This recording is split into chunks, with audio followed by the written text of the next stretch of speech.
जय हिंद दोस्तों, आप सभी को फिर से आज हम गए हैं न्यू क्लास में, जो कि हमारा मेडिवल हिस्ट्री क्लास है। इससे पहले अगर आप लोग हमारे चैनल पर नए हैं तो चैनल को सब्सक्राइब कर लीजिए। वीडियो अच्छा लगे तो लाइक एंड शेयर अपने दोस्तों के साथ कीजिए। अगर इस वीडियो को आप लोग हमारे फेसबुक पेज पे देख रहे हैं तो हमारे फेसबुक पेज को फॉलो कर लीजिए। एंड अगर यूट्यूब चैनल पे देख रहे हैं तो हमारे यूट्यूब चैनल को सब्सक्राइब कर लीजिए, क्योंकि जब भी हम न्यू वीडियो डालें सबसे पहले आप लोग तक पहुंचे। आज हम लोग का जो टॉपिक रहेगा मेडिवल हिस्ट्री से, वो रहेगा अरबों पर आक्रमण।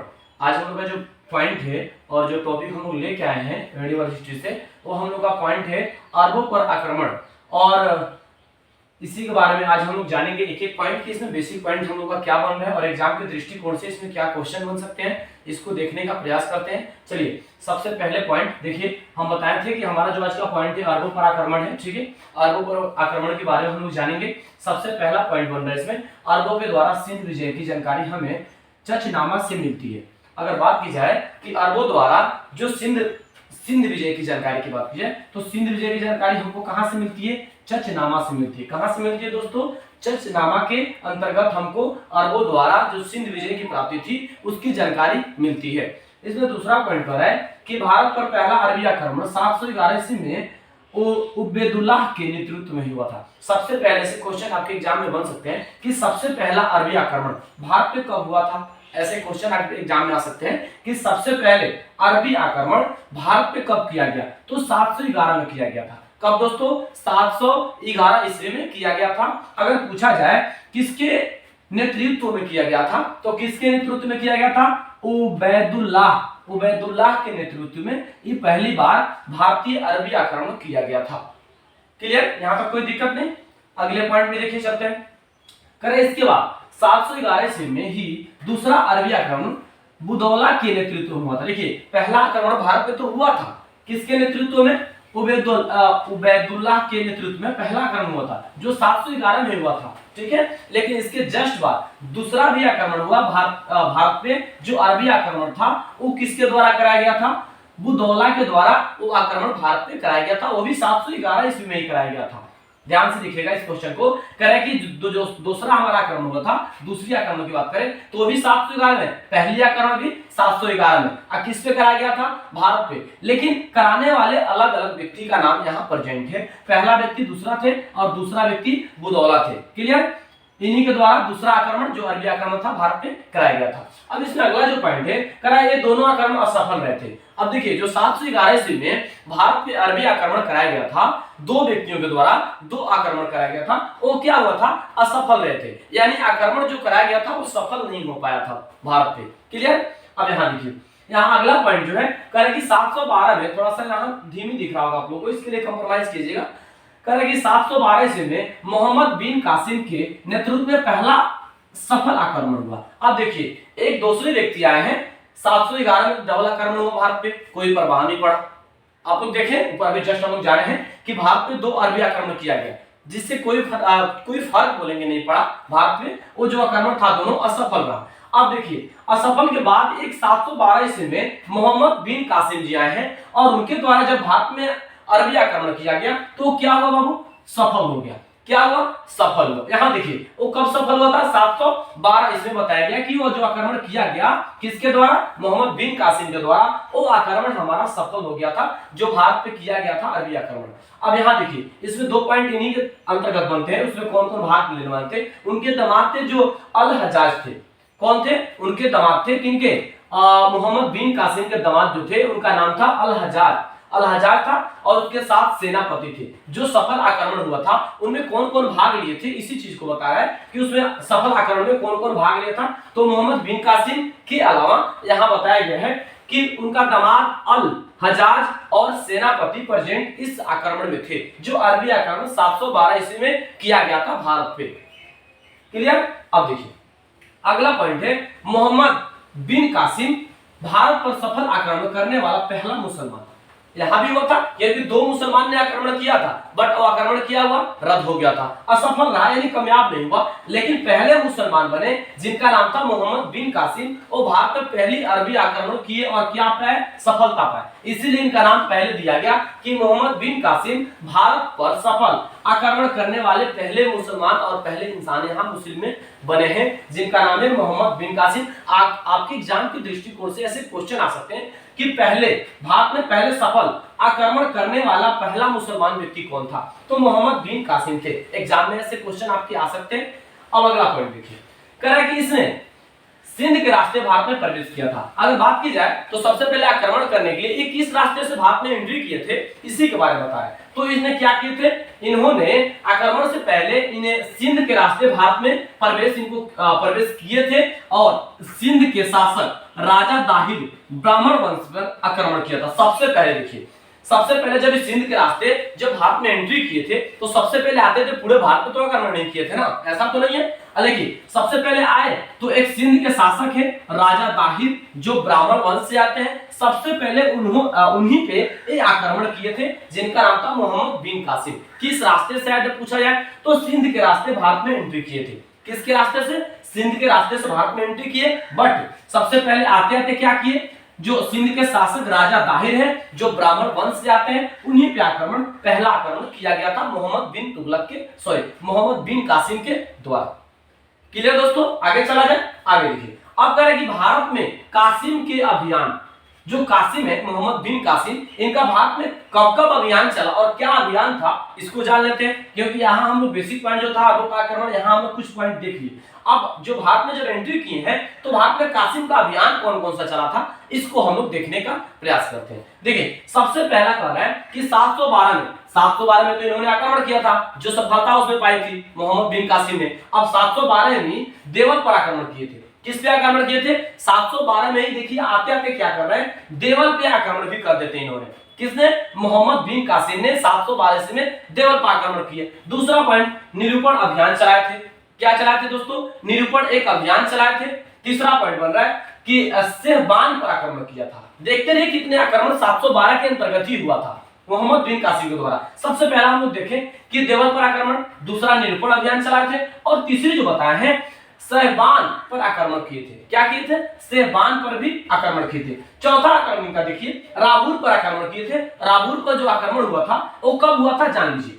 राबूर का आक्रमण जो था 20 जून 712 में हुआ था। कब हुआ था दोस्तों, 20 जून 712 में राबूर पर आक्रमण किए थे मोहम्मद बिन कासिम ने। और उस समय देखिए क्या हुआ, राजा दाहिर की हत्या। उसी समय जो राजा दाहिर है, देखिए सबसे पहले उन्होंने आते आते सिंध के रास्ते से आए, तो सबसे पहले सिंध के शासक दाहिर जो ब्राह्मण वंश से आते हैं, उन्हीं पे आक्रमण किए थे। अब यहाँ देखिए, राबूर पर आक्रमण करने के बाद उनकी हत्या कर दी गई। 20 जून 712 ईस्वी में राजा दाहिर की हत्या हो गई।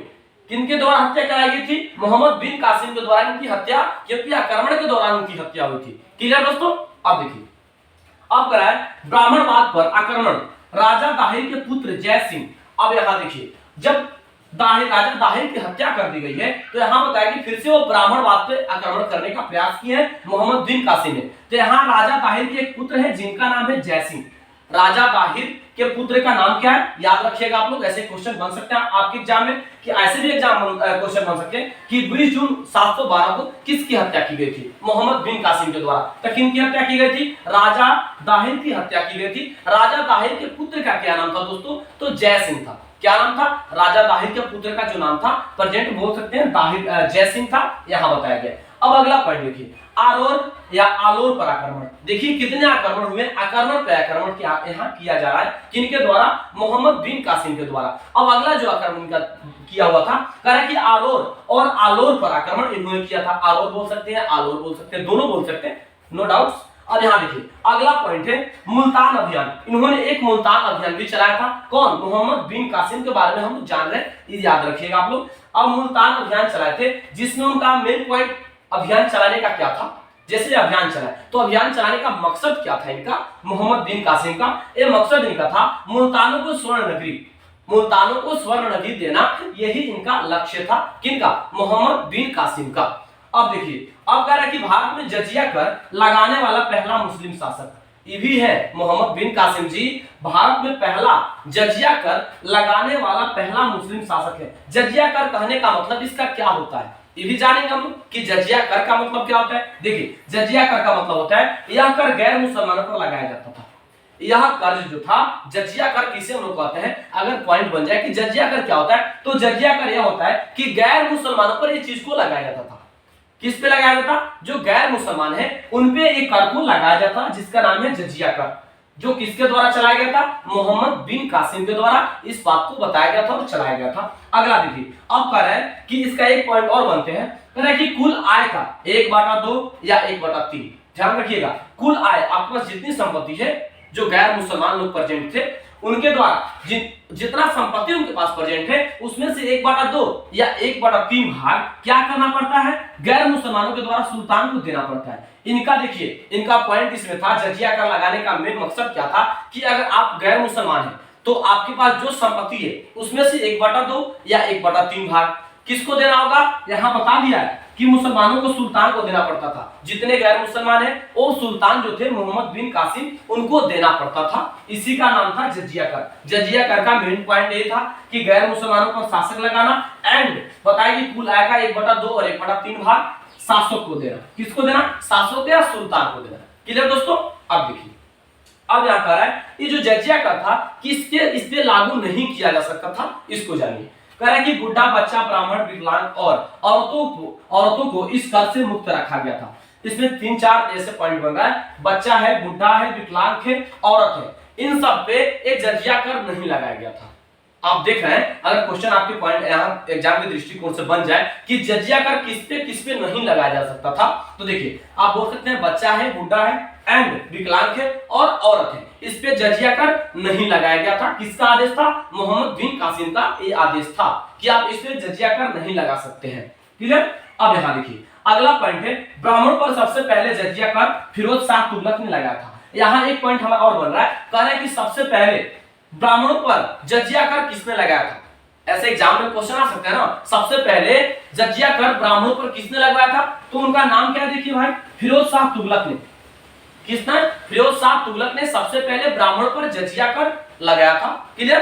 अब यहां देखिए अगला पॉइंट है, कह रहा है पूरी तरह से इस कर को समाप्त मुगल बादशाह मोहम्मद शाह ने किया। अब देखिए इस कर को समाप्त करने वाले कौन व्यक्ति हैं, आप लोग देखिए इस कर को समाप्त करने वाले व्यक्ति कौन है। देखिए दोस्तों बहुत बेसिक पॉइंट है यहाँ, समाप्त करने वाले व्यक्ति का नाम है मुगल बादशाह मोहम्मद शाह। इस कर को जजिया कर को पॉइंट बन सकते हैं एग्जाम के दृष्टिकोण से कि जजिया कर को समाप्त करने वाले कौन बादशाह हैं, तो यहां बताया कि मुगल बादशाह मोहम्मद शाह ने जजिया कर को क्या किया था दोस्तों, समाप्त कर दिया था, यानी द एंड कर दिया था।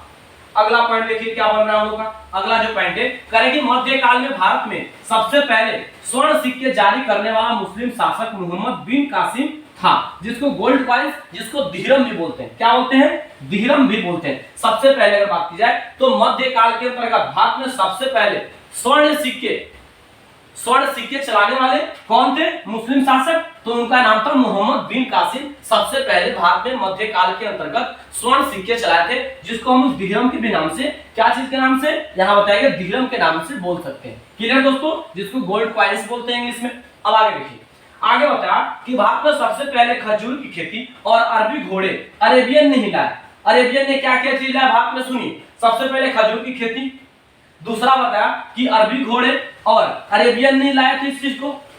यहाँ देख रहे हैं भारत में सबसे पहले अगर खजूर की खेती की बात की जाए एंड अरबी घोड़े की बात की जाए तो अरेबियन ने ही लाया था। कौन लाया था, अरेबियन ने ही लाया था। अब आगे देखिए मानसून शब्द किसने बताया था, अरेबियन ने ही बताया था। मानसून शब्द जो हम लोग प्रयोग करते हैं कि मानसून आ रहा है हमारे बिहार में या हमारे भारत में, भारत के इस जिले में, जो भी आपका जिला हो। अब यहाँ देखिए दोस्तों कह रहा है सबसे पहले विश्व का मानचित्र अरेबियन नहीं बताया था। बहुत बेसिक और इंपॉर्टेंट यहाँ पॉइंट बन रहा है, अगर पूछा जाए आपके एग्जाम के दृष्टिकोण से मानचित्र को सबसे पहले कौन बनाया था, बहुत अच्छा क्वेश्चन है। देखिएगा कह रहे कि मानचित्र को सबसे पहले कौन बनाया था, तो सबसे पहले कौन बनाया था, अरेबियन नहीं बनाया था। कौन बनाया था दोस्तों, अरेबियन ने ही मानचित्र को सबसे पहले बनाया था। अगला पॉइंट देखिए कह रहे इसने भारतीय ग्रंथ चरक साहित्य और पंचतंत्र अरबी में अनुवाद करवाया था। अब देखिए सबसे पहले भारतीय ग्रंथ का अनुवाद की बात की जाए और पंचतंत्र साहित्य का संहिता का किसका इस अरबी ने ही अनुवाद करवाया था। कौन करवाया था? अरबी ने ही इसका अनुवाद कराया था दोस्तों। अगला पॉइंट देखिए, कर अरबों ने भारतीय दशमलव प्रणाली को ग्रहण किया था। अगर बात की जाए भारतीय दशमलव प्रणाली का ग्रहण किसने किया था, तो यहां बताया कि अरबों ने ही भारतीय दशमलव प्रणाली का ग्रहण किया था। आज का हम लोग का जो बेसिक पॉइंट था मेडिवल हिस्ट्री से अरबों पर आक्रमण हम लोग पूरा जान लिए। अब जो कल क्लास हम लोग का होगा इससे जस्ट आगे हम लोग पढ़ेंगे। इससे पहले अगर आप लोग हमारे चैनल पर नए हैं तो चैनल को सब्सक्राइब कीजिए, वीडियो अच्छा लगे तो लाइक एंड शेयर अपने दोस्तों के साथ कीजिए। अगर इस वीडियो को आप लोग हमारे फेसबुक पेज पे देख रहे हैं तो हमारे फेसबुक पेज को फॉलो कर लीजिए एंड अगर यूट्यूब चैनल पे देख रहे हैं तो हमारे यूट्यूब चैनल को सब्सक्राइब कर लीजिए, क्योंकि जब भी हम न्यू वीडियो डालें सबसे पहले आप लोग तक पहुंच जाए। आप लोग इस वीडियो इसका तब तक आप लोग नोट्स बनाइए। कल मिलेंगे फिर नए क्लास में नए जोन के साथ। जय हिंद दोस्तों।